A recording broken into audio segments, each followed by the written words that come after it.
Почитувани колешки и колеги, почитуван подпредседателе, почитувани министри, почитуван премиер, почитувани граѓани.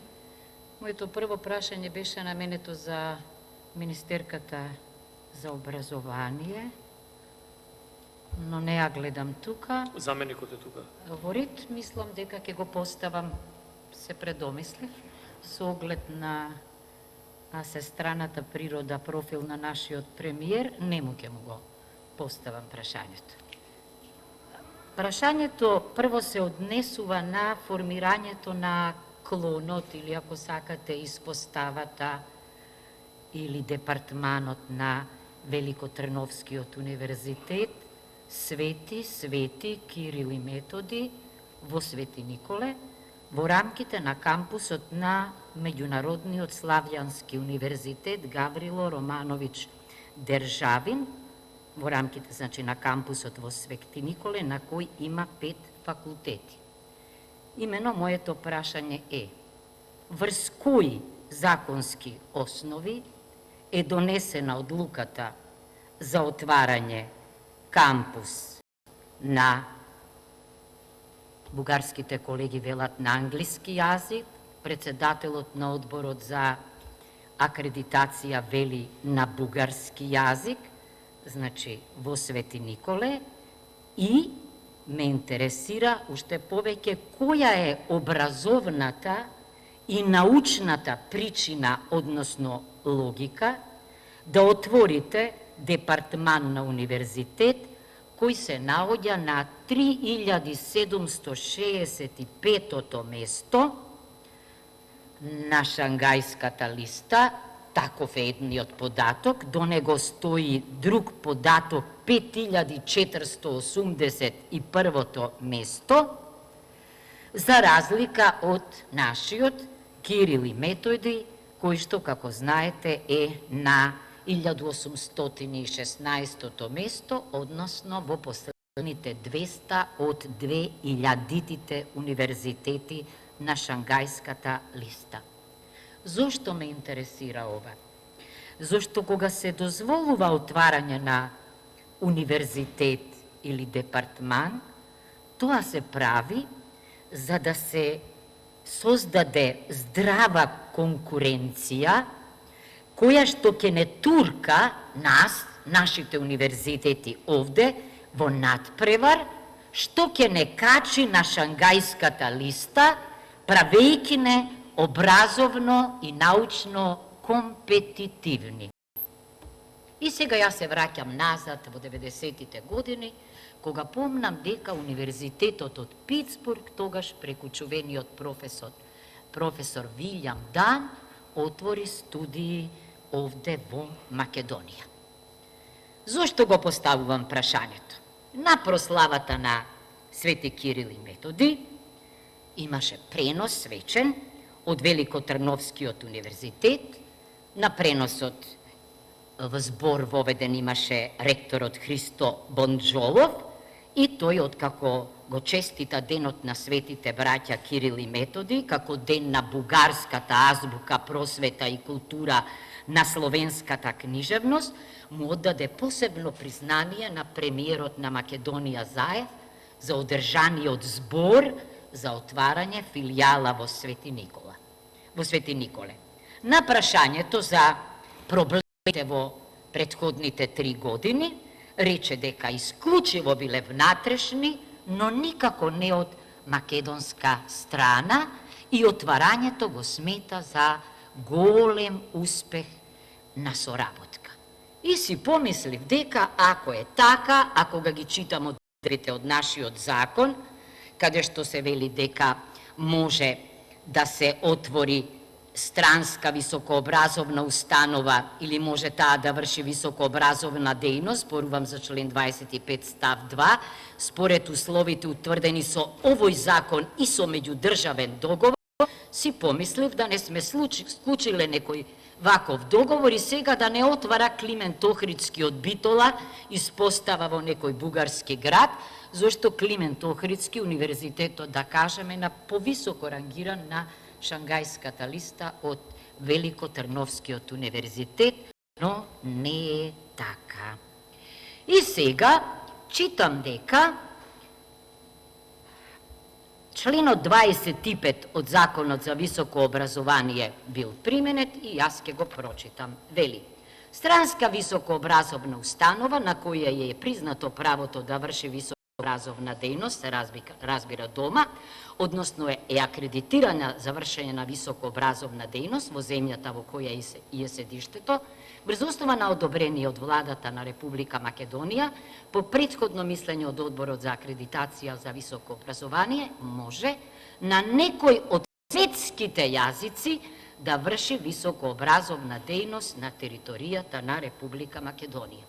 Колку што јас знам, со скромното знаење, бугарскиот не е признат како светски јазик, меѓутоа, она што мене ми создава дилема е изјавата на ректорот Христо Бонџолов дека наставата ќе биде на магистерски студии на англиски и дека ќе ја вршат двајца нивни бивши студенти со бугарско државјанство, а од друга страна, овде од првиот човек на Одборот за акредитација, чув дека ќе била на бугарски јазик и јас имам голем проблем со ова.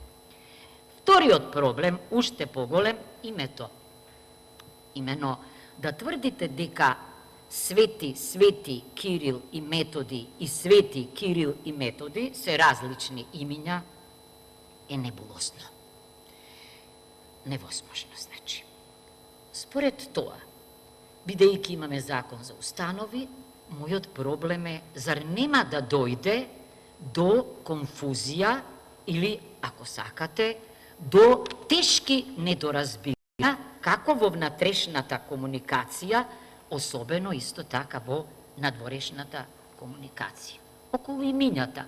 Македонскиот универзитет Свети Кирил и Методи, иначе според премиерот, јас не смеам да кажам Македонски универзитет, морам да кажам, и голем проблем имам, бидејќи сиот мој животен, научен и образовен идентитет е врзан за Македонскиот универзитет Свети Кирил и Методи, е формиран 1949 година, Великотрновскиот е во 63 година, а името го сменил, предпоставувам во македонски манир, во 1971 година. И сега кога ги читате одредбите од Законот за називите на установите, тамо пишува дека може некој универзитет да има историска или друга значајна покој личност да носи назив или установата, но дека потребна е согласност од законските наследници, не можеме да ги бараме, иако бугарите се прогласуваат за единствени наследници нели на Кирил и Методи, а ако нема наследници, пишува до втор наследен ред, тогаш одобрување дава Министерството за култура. Не ми е познато дали до ова дошло. Значи, да повторам, јас разбирам добрососедски односи. Меѓутоа, во знак на добрососедство, да дозволите отварање на департман на универзитет, кој што во образовниот светски, европски и научен свет е непознат и далеку под Универзитетот Свети Кирил и Методи, мислам дека не е чекор напред, туку е голем чекор назад. Тоа уште повеќе како и многуте фабрики за хартија низ наша држава, универзитети. И уште толку многу професори, сите се доктори и професори, само ги снижува критериумите и го намалува угледот. Значи, тоа е моето прво прашање до премиерот. Второто прашање е до, не го гледам или тука е министерот за економија, но може да биде пошироко и за министерот за заштита на животната средина и просторното планирање. Имено, Министерството за економија